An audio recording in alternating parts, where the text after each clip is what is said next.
పడిపోతున్నటువంటి కాంగ్రెస్ పార్టీకి లైఫ్ ఇచ్చింది ఒక రకంగా కాక్రోచ్ జనతా పార్టీ. కాస్త ప్రచారంలోకి తీసుకురాగలిగింది. కాక్రోచ్ జనతా పార్టీకి పెట్టుబడి ఏంటి?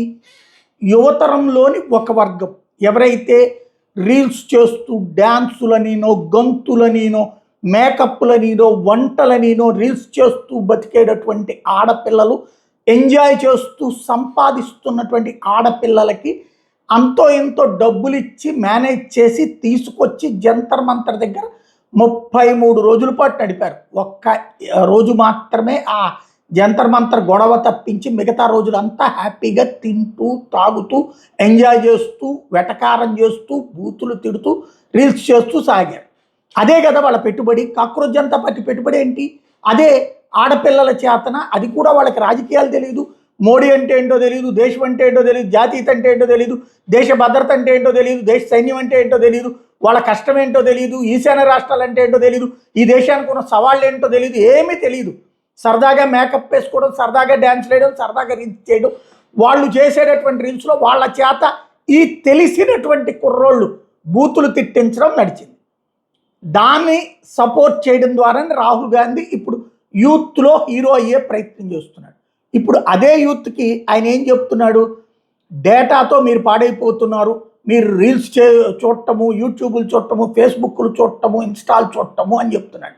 పిచ్చోడు కాకపోతే ఆటిట్లలో ఖాళీగా కూర్చుని పోస్టు పెడుతున్నారు కాబట్టినే వీళ్ళ వైపుకి వచ్చింది. వాళ్ళకి ఎవరికైనా సరే రోజు అమ్మ చక్కగా టైంకి అన్నం వండి టైంకి టిఫిన్ పెడతంటే ఏందమ్మా ఈ గోళ బయట తినలేనా నేను అంటాం. అదే రోజు పెట్టకపోతే అమ్మ పెట్టినప్పుడు అది తీరుతుంది. ఇప్పుడు అట్లాగే యూత్కి కూడా దేశానికి సంబంధించిన కీలకమైన అంశాల విషయంలో అంత జాగ్రత్తగా ఉంది కాబట్టి ఏ ప్రాబ్లం లేదు. వాళ్ళకేమీ అర్థం కానటువంటి బ్యాచ్ ఉంటారు కొంతమంది, అందరం చెప్పను, కొంతమంది ఉంటారు. ఆ కొంతమందే ఇప్పుడు రాహుల్ గాంధీకి పెంచింది. అట్లాంటి వాళ్ళకి నిన్న ఆయన ఏం చెప్తున్నాడు? ఇప్పుడు వాస్తవంగా కాంగ్రెస్ టైంలో ఈ డేటా అనేది చాలా కాస్ట్లీ. 1 GB డేటా అప్పుడు 450 రూపాయలు. అదే ఇప్పుడు వచ్చేటప్పటికి 25 రూపాయలు. అది 5G డేటా, 1 GB డేటా ఇవాళ 25 రూపాయలు. కాబట్టి ఇప్పుడు యూట్యూబ్లే చూస్తున్నారు, ఇంకో దాంతో వీళ్ళు ఇంటరాక్ట్ అవుతున్నారు. ఇప్పుడు వాళ్ళని అది మారమంటున్నాడు.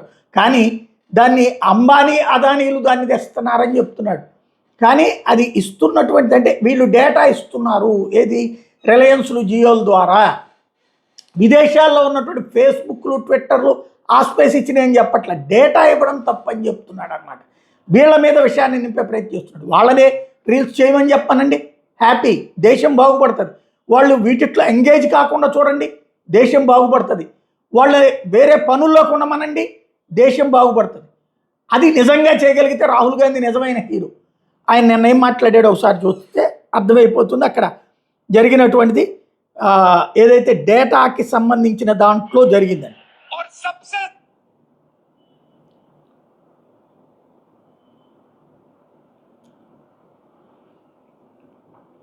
బఫర్ అవుతున్నది. కాకపోతే సమస్యల్లో ఏంటంటే ఇక్కడ ఓవరాల్గా రాహుల్ గాంధీ చేస్తున్న ప్రయత్నం ఏదైతే మీరు ఇవన్నీ మానేసేయండి అన్నది నిజమైతే ఎందుకు ఈ పాయింట్ మీదకి వచ్చాడు? అప్పుడు మళ్ళీ మనం ప్రింట్ మీడియా రోజులు, ఎలక్ట్రానిక్ మీడియా రోజులకి వస్తే అప్పుడు వాళ్ళు రాసిందే వార్త. అప్పట్లో ఆల్ ఇండియా రేడియో, దూరదర్శన్లో వచ్చిందే వార్త. పేపర్ల యజమానులందరికీ అయితే డబ్బులు, లేదంటే వాళ్ళకి పదవులు, ఎంపీనో ఎమ్మెల్యే పదవులు ఇచ్చి పూర్తిగా వాళ్ళకి అనుకూలంగా రాయించుకునేవాళ్ళు. అట్లాంటి రోజులు మళ్ళీ రావాలని కోరుకుంటున్నాడు.